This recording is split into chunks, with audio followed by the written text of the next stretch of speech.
Got your notes? Yeah. Okay. All right. Second episode of Hot Topics. So we're going to pick up a little bit from where we left off last episode, and we're going to be talking today a little bit about movement standards. So, what do we mean when we say movement standards? Like, what do you mean when we say movement standards? What are we talking about? Movement standards. Right, so we can go very general. That is, work hard, move well. So movement standards are creating that opportunity for you to maximize everything you do, right? Yep. And we can talk about movement standards as range of motions. We can talk about movement standard. We can talk about measurability of that. So your times, your weights, right? But ultimately, movement standards are something that separating us from everything else and everyone else. Okay. That kind of leads into my first question, because I was going to ask you. So, why is it in CrossFit? Why are movement standards so important? Obviously, we got loads of different things that come under the umbrella of functional fitness. You have your high rocks. You have other things that are popping up now. But why in CrossFit do we like high rocks? We like high rocks. Yes. I think people think I'm hating. I'm not hating on high rocks. I've done it myself. I think high rocks is an awesome event, but I remember it's a part of CrossFit. Yeah. But we'll talk a little bit about that in a moment, because obviously the movement standards in that are a little bit different. Is that all right? Is it all right? Yeah, go. Yeah, I'll be all right. So, but why would you say movement standards are so important in CrossFit, in something like CrossFit? Why is it so important? Yeah, why do we stress about it so much? Right. So standards that we hold are in the service of results. Okay. So for us coaches, we are keeping our people accountable, because if we don't keep them accountable, nobody will. And it is a human nature to always go the easier way, the shorter way to that goal or to results. But unfortunately, in CrossFit, to be able to increase your work capacity across broad sum and model domains as we meant to, we have to keep you accountable, because movement standards are, functional movements. Now, functional movements perform that full range of motions. They produce the most power output, and that helps us to increase your work capacity, right? Your fitness, improve your fitness level. So that's one reason why movement standards are so important in CrossFit. Second reason, we are different. What you do outside of the gym, it's what you do. Well, it's what basically I believe. Whatever you do, anything you do, that's how you do everything. Make sense? So how you do anything? Anything is how you do everything. Yeah, that's correct. Right? Okay. Yeah. Remember, guys, say English is my second language.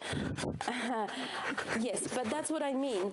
And it's really true. If you are being held accountable for anything in your life, ultimately you're grateful for that. People have their mentors in certain areas of their lives, because they want to improve in that area. It's the same here. We keep you up to standards, and we hold that bar quite high. Okay. The reason is we want you to improve. We want you to be better. We want to level up with you. We want to level up, then we want you to level up, so we can all be better, not only in the gym, but outside of the gym. Okay, so what you're kind of saying is the reason why they're so important is because it holds everyone to a high standard. That's right. A higher way of performing the workout, and also kind of to get them to reap the benefits of what they're doing, right? To reap the most benefits of what they're doing. Obviously, squatting below parallel is is one, if you never squat below parallel, then you never develop the muscles to their full potential. So as something like that. That's right. Okay. That's as simple as we can think, right, about it. Again, we're going back to CrossFit. Why we do CrossFit? It's longevity. It's, you know, so when you get older, you can do all the things. And if you don't squat below parallel now, when you're in your 30s or 40s, or 50s, how can you expect yourself to be in full range, able to move as you want to move, sit down on the toilet, sit down on the chair, pick up things off the floor in your 70s, 80s, if you're not using those joints right now? Yeah. Okay, awesome. So then, going off from that question, do you think then, in the general fitness industry, outside of CrossFit, under the whole umbrella, do you think that standards have become better, as in stricter, or worse? You mean overall? Overall. Wow. To be honest, I haven't been in. I've been actually in like commercial gyms here and there. At the, you know, you kind of see like leisure centers. You can sometimes pop in and see what's going on. And even you don't have to look far, just social media, what people post can get quite ridiculous. Yeah. And yes, unfortunately, the standard doesn't exist in a commercial gym, not that I've seen. But again, it is a difficult thing to do, to keep yourself accountable, or to know how to squat well and be. That's why we do what we do. That's why coaches exist, personal trainers exist, really. Like, everyone in this area should know better. And if somebody doesn't tell you the truth, damn, that person doesn't really care. I think, I agree with you on that one. So, I mean, I could definitely agree with you. I think someone who, it might feel like they're getting onto you, if I can use that phrase, getting onto you, but I think we should always look at it from the perspective of a coach only corrects because they want to see you move better. They want to see you improve, right? They want to see you perform better, and they actually want to see you get better over time. They want to see you get your results, and if they weren't in it for that, is he all right? Oh. Okay, keep going. If they weren't in it for that, then they obviously wouldn't be. Yeah, they just wouldn't correct you. They wouldn't. They wouldn't. I like it. I know it does. Anyone that you speak to, you kind of feel like, you know, you tell me again. It feels a bit cringe, or, you know, every time we talk about movement standards or we discuss some competitions our people went and seen, and then they're upset because some people weren't kept accountable for their standards as well as they were, and also so there is always that separation and you know, a kind of like why we not kept on the same on the same level. And people at this in our community, I believe, feel the same, that that person doesn't squat below parallel, and I did all the reps full range, and they got better time than me, right? So it feels a bit off. Yeah. Again, it's not to put anyone down or anything. We want everyone to elevate their fitness. That is the only reason why we keep you accountable, why we push those standards on push-ups, on air squats. There is a reason why, you know, push-ups, we don't just bring shoulders down and shoulders up, because you're not performing the movement, you're not maximizing the group muscles that you should. You basically keep your core, you just pushing half of your body weight, in truth, if you're not pushing your hips up together with your shoulders, right? So we can be very detailed and think about those small things, but ultimately we want you to get better and keep everyone equal. Yeah. So standards are also a very good equalizer. Carol, I just heard a podcast and she said the same. It's the greatest equalizer ever, because I can do a workout as prescribed weight, but there is a new person doing it at lifestyle level where it's just empty barbell. And you know what? The standards creating opportunity for both of us to work as hard as we can. Correct. So it maximizes my own personal effort as well as that person. What it does, it creates some kind of respect within our gym, within each other, that damn, we work both as hard. We work, you know, this is our hard thing to do today. This is our personal achievement, you know, regardless of what option or scaling option you have picked. You've worked as hard, you pushed as hard as you could. You kind of work at your threshold, and that's what we want. We want people to work at this present moment threshold, and if you just do that, you will improve. 100%. Amazing. Okay, then sort of leading on from that, what you just said about someone or people who do obviously competitions, fighting to keep the standard and trying to. If we talk about movement standards, we want everyone to perform the same way. So it's the aspect of fairness. My next question is then, what if I'm someone who's not a competitor? What if I'm not really interested in doing competitions or going to boxes and competing against other people where we're expected to keep the same movement? What if I'm just here, an everyday gym goer? Are movement standards just as important for me as they are for someone who wants to compete? Yes. So again, it's what we've mentioned. We mentioned excellence.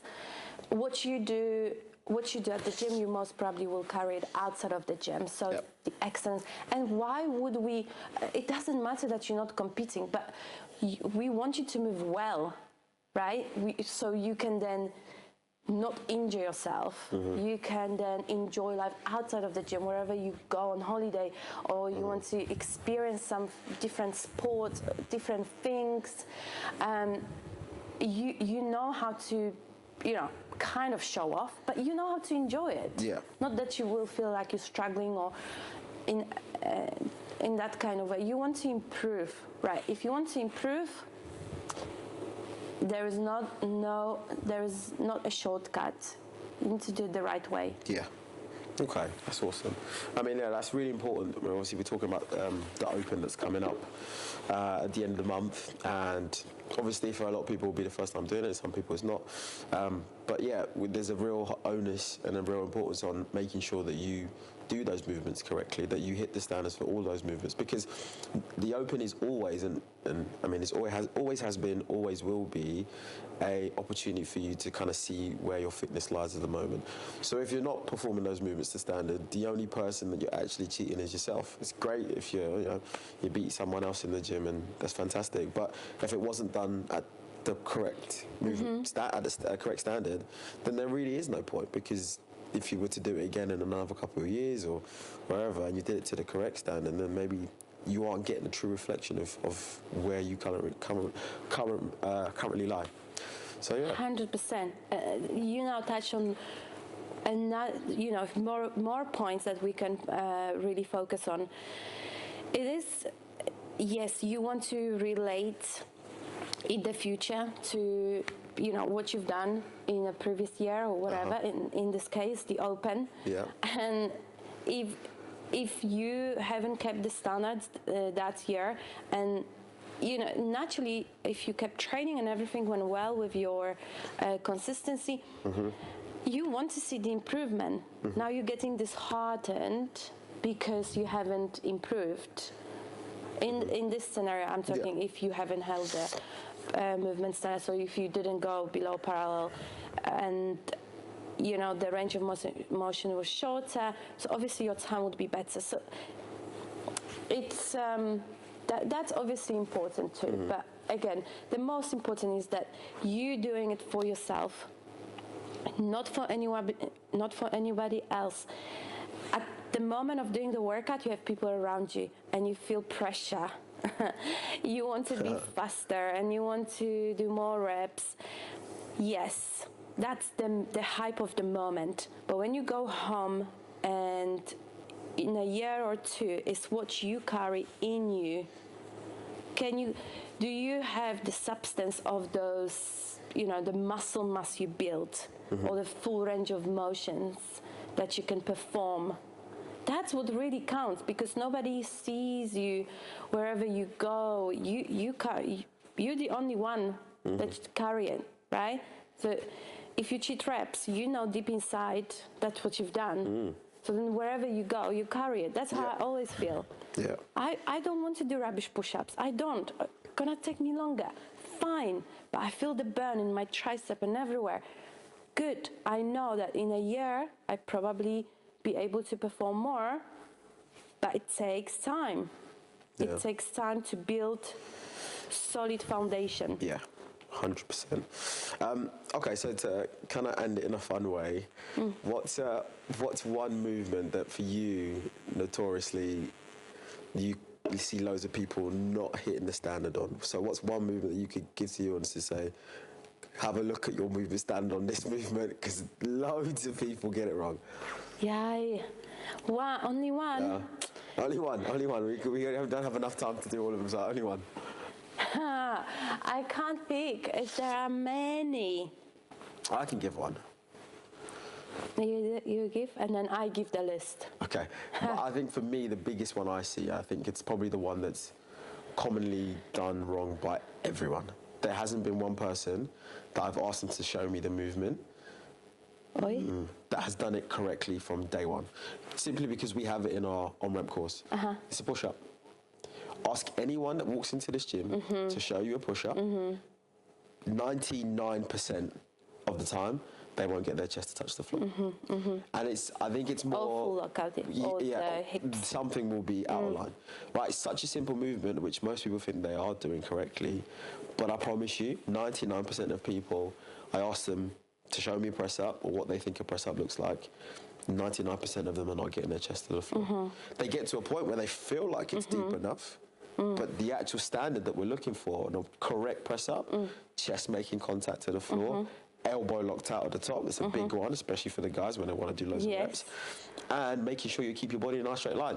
That keep your body in a nice straight line is such a key part of it, because it shows that you can maintain maintain your core, and keep your body, like, you can keep the strict movement down and back up, rather than almost kicking your hips up doing some sort of worm press up. So that is one movement for me. I think everyone can look at their press ups and be like, even me, correct, when I get tired, the form goes out the window. Everyone can look at their press up and be like, am I actually doing the press up correctly? No, listen, I've had push-ups on my list 100%. I've seen it, and it's a weird thing that even when you correct people, it's still because guys, please believe me as I say, it's much more difficult. It takes much more out of you when you do it the right way. So that means you can't just do 10 reps unbroken. You probably do 5, quick break, or a little bit longer break, go another 5. But honestly, it is much harder. It's much harder. But you work on your core, tricep, and like you mentioned, you're able to keep that strict strength going.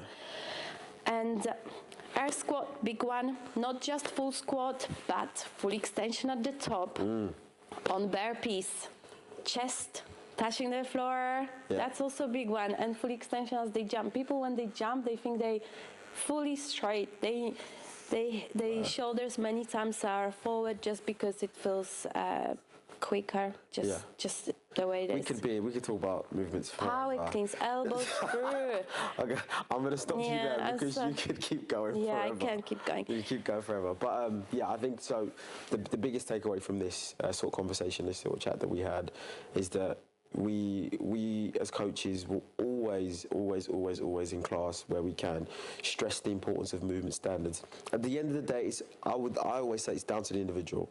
I can correct you a million times, But if you don't want to take it, you're not going to take it, and that's on you. But we as coaches will always strive for you to get you to move better, to perform better, so that you can reap the full benefits from every single workout that you do in this space. Not even saying that wherever you go and you do competition, you represent us. Oh, yeah. You represent yourself 100%. 100%. That's number one. But then represent us.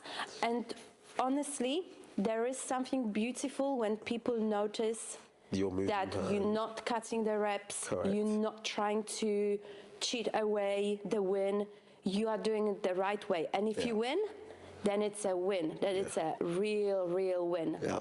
If you don't win, but you've done it well, you can be proud, and that's enough. Yeah. That is enough, honestly. Amazing. Right, thank you so much for that. Yeah, thank you. Until the next episode. Yeah, good job.